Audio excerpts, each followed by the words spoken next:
we have our third guide that we want to do, the elimination method. We already did 2 of them, showing you that you can do this whatever method you feel more comfortable. So some people might like graphing. Why would I be hesitant with graphing?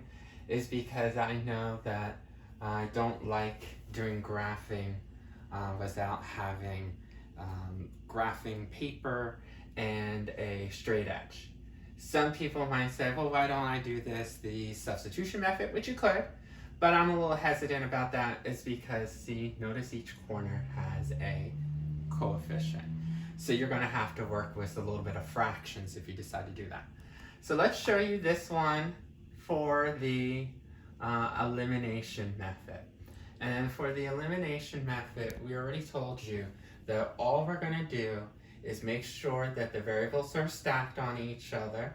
So we notice that this over this over this, equal, constant. So see how the y's line up, the x's line up, the equals, and the constants. Since this is already lined up perfect for us, we don't have to do a rearrangement. If for some reason this was over here and this said -12 plus 6x, you know to get it over here, you would have to do the additive inverse. All variables on one side, constants on the other. Step 2 says, see if you can work the columns down now to see if anything eliminates. If something eliminates right away, then great. You don't have to do any transformation. So we got a positive 2y and a positive 4y. 2 positives you add, you get 6y. Negative 3x, negative 6x. Again, 2 of the same signs you add. So we're going to get negative 9x. And then negative 6 and negative 12, 2 negatives you add. Doesn't look like anything eliminates. Okay, if nothing eliminates, then that just tells us that we're going to have to do transformation. So what we're going to do is just ignore that we collected like terms. See how I erased it? It's no longer there. And what we told you to do is go over here. If no terms eliminate, then we told you go back to the 2 separate equations, which we did, the original problem. Use parentheses to separate the equations. Take the coefficient of x or y, whoever's in front, and switch the position by placing them on the outside of the parentheses. And then what we're going to do is distribute, and then we're going to collect just like we did up the first step. So it says first put parentheses, so that's what I'm going to do, parentheses around both equations. Since the y's in front, I'm going to do the switcheroo for the coefficients, okay? You could have done it for x, it doesn't matter, but since y's are right here, what I mean by switcheroo, this 2 comes down here, this 4 comes up here. Now this 2 and this 4 will stay.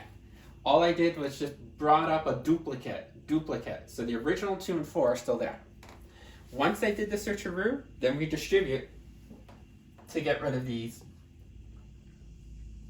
parentheses. So we're going to get 8y minus 12x equals negative 24. And then 8y minus 12x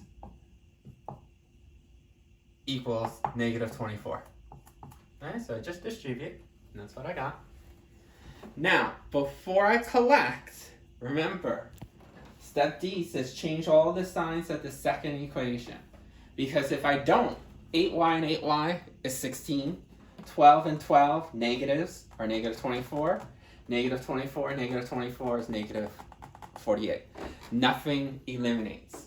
So once you distribute, you got to remember, you got to change all the signs of the second equation. So instead of this being a positive, it becomes a negative.